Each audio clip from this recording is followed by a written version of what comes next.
We first got to bring on Ethan Bailey, who closed out the game for GCC. I don't remember how many innings you threw now, Ethan. How many was it? I think 4. 4 innings? Okay.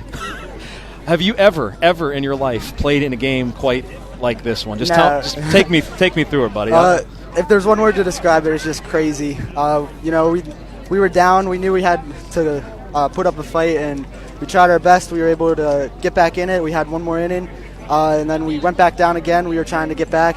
It was just a lot of fighting, but obviously we came out with the win, and that's pretty important. What was your feeling? Well, first of all, I have to ask you this, and I hate to ask this about Joel, but when you talked to him in the dugout, I mean, what was kind of going on with him in center field to lose the ball? I know he's been so dependable all year, and he's such a great athlete, a great kid and everything. I felt so bad for him. What was kind of going on? What did he tell you?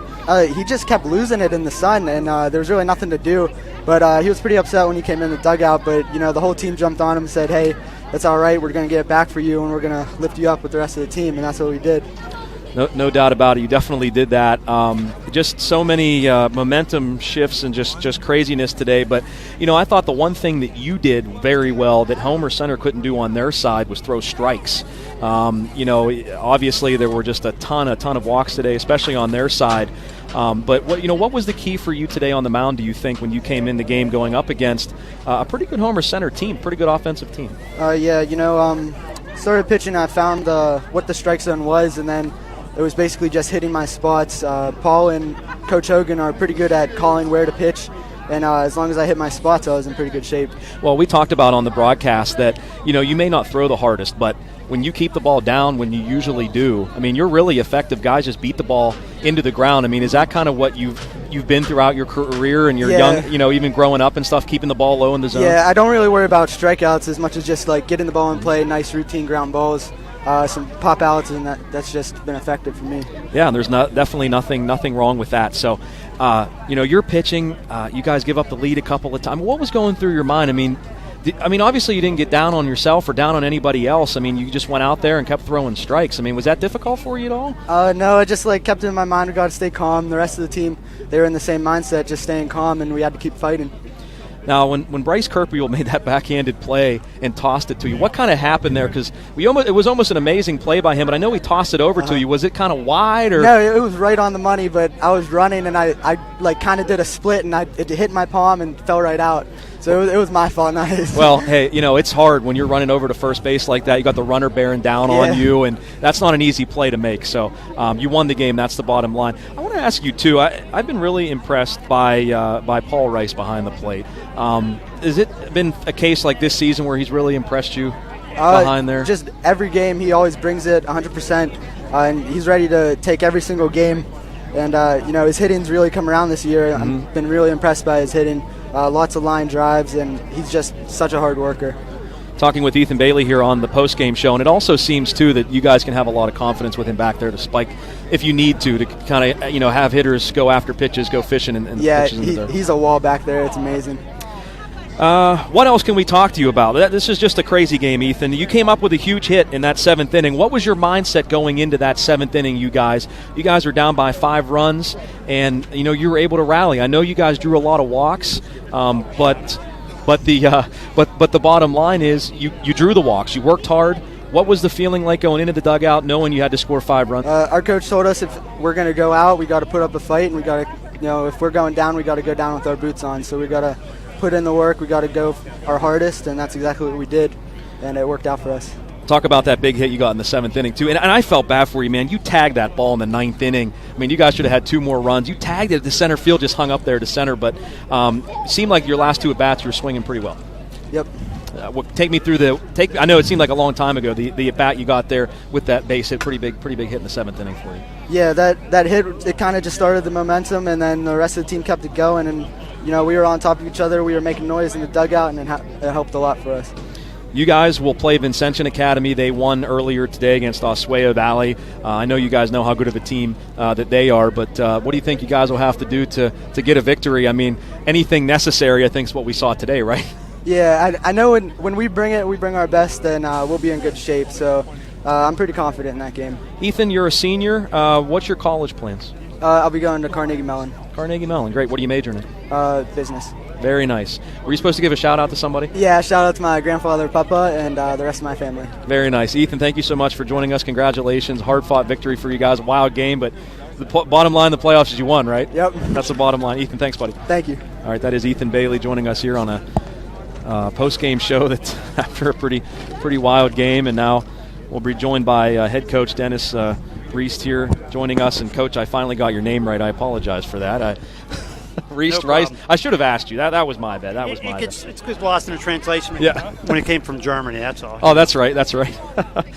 I don't even know where to start, Coach. How do you start with a game like that? I don't think you can. I just start talking. I mean, have you ever coached in a game this wild? No. It's definitely one of those wild games where neither team would quit. And I think my senior experience losing last year turned it over to this year. I think they bounced back, knew what they had to do. Ethan Bailey was just a great outing there to finish the game off for us. We had 2 outs in I think it was the 8th inning, right? Yeah, well, let's go back here, Coach. Well, it was 2 out the 8th inning and a ground ball to first. And, yeah, right, that was the 8th inning, yeah. Yeah, I mean, that's the thing. Or we get a catcher's interference on a line. I mean, honestly, that may have worked to our benefit because if he doesn't get that goes in the right field. Yeah. It's a whole different game. Yeah. I mean, that catcher's interference might have worked. You're right. You're right about that. If he doesn't hit the glove, that might have sailed over Kerpiel's head. Right, and down the right field. I didn't even think of that. Right, it's pretty there's crazy. There's been a lot of things like that for us this year, where we had against Jeanette in the what game was that? The section win when we won the section. Mm-hmm. We had a kid called out of first. We all thought he was safe. Mm-hmm. Called out of first. Now we got the next 2 guys on. There was a pop up we got 1 guy on. Technically, there would have been 2 guys on. We had a pop up in the infield.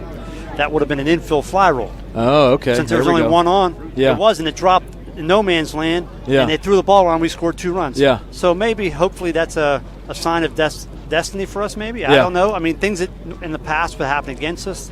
This year, they seem to be happening for us. So, Coach, again, it's tough to even know where to start, but obviously God was, I guess, on your side today when you talk about some weird things happening. And I guess it also kind of worked out for you maybe that you had a guy coming up to the plate at the last batter. Now, I know you didn't want to put the bases loaded there, right? But you got a guy coming up as the last batter who hadn't bat all game and had like a 250 average coming in, so maybe that worked out for you too. Right. I mean, again, baseball's a funny sport. Different things. I mean, they scored on a pop up out there. Different things like that happen, and that's part of the game. The kid fouled 2 good pitches off. I mean, that last at bat, he fouled 2 good pitches off, so he wasn't sitting back, and Ethan was able to get the strikeout. I asked Ethan about Joel Lonegro and what was going on in center field. I know you did decide to put James out there, but when you talked to him, he just was losing the ball in the sun? Yeah, we're not sure. It was a high sky today, and we're not sure if with the white shirts in the bleachers here that he might have been losing it too. Right. He'll bounce back. Joel's a tough kid. I know he's a tough kid. He's a good kid. I felt for him. It was just kind of like, It was so strange. Never seen anything like that. He lost 3 balls in the sun, but I know that he's a good kid and he definitely will. Well, honestly, will that back. gives another person an opportunity to step up. Let's put it that way. Yeah, and they did. And talk about Ethan Bailey. I know you just mentioned Ethan, but what a great job that he did coming in relief, huh? Yes, I mean I call him the hockey player. I mean that was his nickname last year, but he plays hockey. And the mental toughness that he had to show there.